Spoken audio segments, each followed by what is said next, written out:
Bom, professor, primeiro, obrigada por mais essa oportunidade de aprendizado, né? Mais uma forma de aprender diferente. Eu gosto muito disso, então tá sendo uma experiência bem legal para mim fazer uma resenha em forma de vídeo. Bom, primeiro eu decidi começar a minha resenha dessa semana com uma revisão da matéria das outras aulas. Eu acho que é até um método para eu revisar e evoluir no pensamento conforme a disciplina tá evoluindo, até para ver, sei lá, se faz sentido e tudo mais. E fazer mesmo um modelo mental desde o início da disciplina. Bom, então, primeira aula é a aula 2, que eu tenho bem fresca na minha cabeça, apesar que faz algum tempo, porque fui eu que dei, sobre o que é teoria. A gente teve o de imagem, o Sutton, Pfeiffer, falando sobre o que é, o que não é teoria, a dificuldade em se definir teoria. Então a nossa matéria por si só ela já é intrigante. E então eles lembro que eles procuravam diferenciar diagramas, hipóteses de teoria. Para esse conceito de teoria ficar claro na nossa cabeça, que está muito ligado a observações empíricas e tudo mais. Aí a aula 3 fala da teoria clássica, já começa a estudar um pouco mais sobre as teorias clássicas de gerenciamento, que daí vem bem forte Fayol e Taylor, né, nessas aulas, um pouco mais na visão de chão de fábrica e o outro mais no escritório, e já fala da importância da figura do líder, do gestor para a coordenação de atividade, para estruturar uma organização, o quanto os recursos humanos são complexos e tudo mais. Aí na aula 4 a gente começou a entrar em burocracia, que foi até a aula que a gente teve também por uma tecnologia que foi Skype, sobre a formalização de processos, né?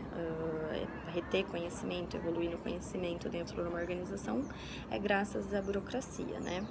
A gente tem aí nessa aula também um pouco sobre a modernidade líquida, como as coisas são fluidas no mundo contemporâneo, né? Trachtenberg, que foi aquele texto eu lembro que todo mundo gostou, que ele mistura um pouco da ortodoxia marxista com o capitalismo, né? Ele trata bem a justiça social, ele era muito reconhecido pela academia, pelos colegas da sociedade acadêmica. Foi bem legal esse texto.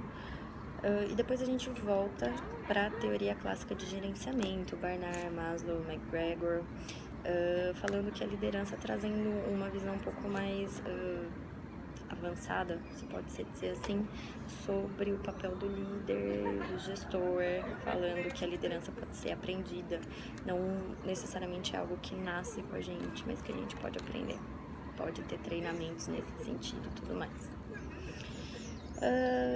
Daí a gente começa a misturar um pouco a teoria das firmas com sociologia, psicologia, e entra o behaviorismo, a teoria comportamental. Daí tem Carnegie, né, que foi a faculdade, a universidade, que a gente teve lá SciArt, que foi muito importante, fazendo aqueles modelos matemáticos em computadores para testar.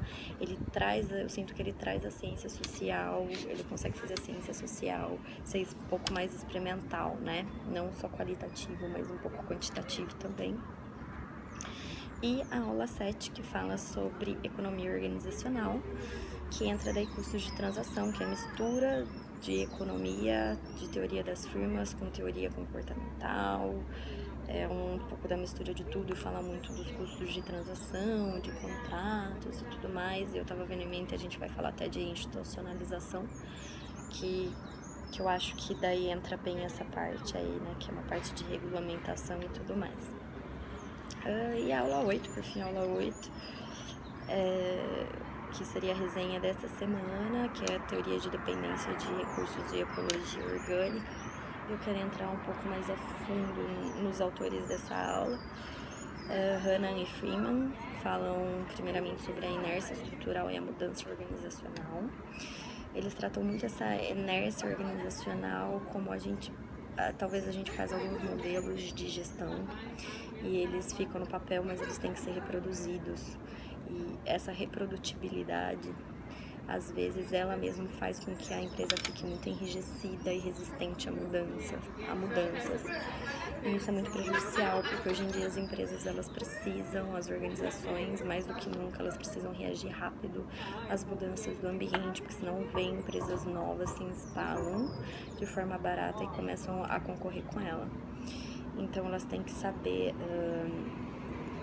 mudar, né? Essas forças inerciais que a empresa tem resistência à mudança depende muito de qual é a fase do ciclo de vida que ela tá, o tamanho dela, a complexidade, são todos fatores relevantes para entender por que essa empresa tem inércia. Empresas, daí vem um pouco acho que da ecologia orgânica da empresa mesmo, porque eles tratam muito da questão da seleção natural, né, de darwinismo e tudo mais, sobre a pressão que eles colocam para ter, essa seleção natural coloca para ter as mudanças na empresa. Então a ideia da seleção natural de mercado, para você sobreviver você tem que se adaptar e tudo mais, com pressão ali no jogo, e faz com que essas empresas, elas se adaptem, né. Tô com a minha colinha aqui para não esquecer de nada, porque tem muita coisa. Então a gente tem fator interno, que são as políticas internas e externas, que é legitimação pública, que pode causar as inércias. As mudanças, é muito importante que as mudanças organizacionais, elas sempre são puxadas por pessoas que estão no comando, tá? Para sobreviver as empresas. E ele trata também bastante da questão de confiabilidade das empresas, que elas precisam atrair capital de investidor para sobreviver hoje em dia, e para atrair esse capital tem que ser muito confiável o que ela faz, tem que ter um nível de confiabilidade grande para atrair capital, e isso é através muito de prestação de contas, né? E a empresa, se ela sente que ela precisa se reorganizar para sobreviver no mercado e por acaso essa reorganização não dá certo, ela tem a chance, lá eu lembro que até no texto tinha uns esqueminhas, de retornar para como que era a estrutura anteriormente. Ok. Aí a gente vem com Pfeiffer e Salancicki, e foi até legal porque o Pfeiffer estava lá na nossa primeira aula e sobre definição de teoria, agora que sai certa de volta, falando do controle social das organizações, do conceito de dependência entre as organizações, que com o aumento das especializações de trabalho e de cada organização, essa interdependência aumentou, porque cada vez menos a empresa, a organização, ela é capaz de cumprir com todas as necessidades dela para chegar no produto ou no serviço final que ela quer prestar. As influências, quanto mais influências essas organizações causam, melhor para elas. Que mais? A organização tem agentes interdependentes dentro dela. Enfim, foi bem interessante este texto do Pfeiffer, eu gostei bastante. Aí vem as relações de dependência de poder, que pra mim exige um pouco mais, tá? Aqui eu achei que 10 minutos ia ser muito, mas vai ser pouco. Então, essas relações de dependência de poder, ele traz várias fórmulas, raciocínios lógicos, se A depende de B, quanto mais A investe em fatores motivacionais de B, mais B vai ser dependente a A, enfim. Ele põe várias razões circunstanciais que mostram essa relação de poder entre as organizações e as pessoas. Eu achei isso muito interessante, faz total sentido na prática, e quando você passa isso pro formal e você lê, você fala assim, nossa, é isso. Fala que pode ter equilíbrio entre essas relações de poder, tudo mais, as normas de grupo, o papel das estruturas, a hierarquia de status e tudo mais. Agora o último texto, que é o texto da teoria das dependências de recurso, de Hellman, Whiters e Collins. É uma revisão do trabalho de Pfeiffer, que eu disse agora há pouco. Eles revisitam esse trabalho de Pfeiffer a fim de propor alguns pontos que possa vir como redutores de incertezas e de interdependências, como uma empresa não precisa ficar tanto na mão assim. E as 5 formas são principalmente a integração vertical, né, que é assumir algumas partes da cadeia, joint ventures e outras relações interorganizacionais, conselhos administrativos, ações políticas e execução executiva.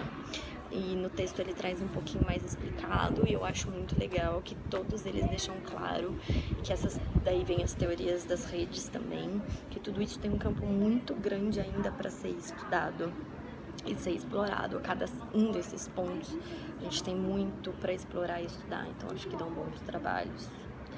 Bom, vamos para aula, acho que a gente vai poder discutir mais na aula, né, esses pontos.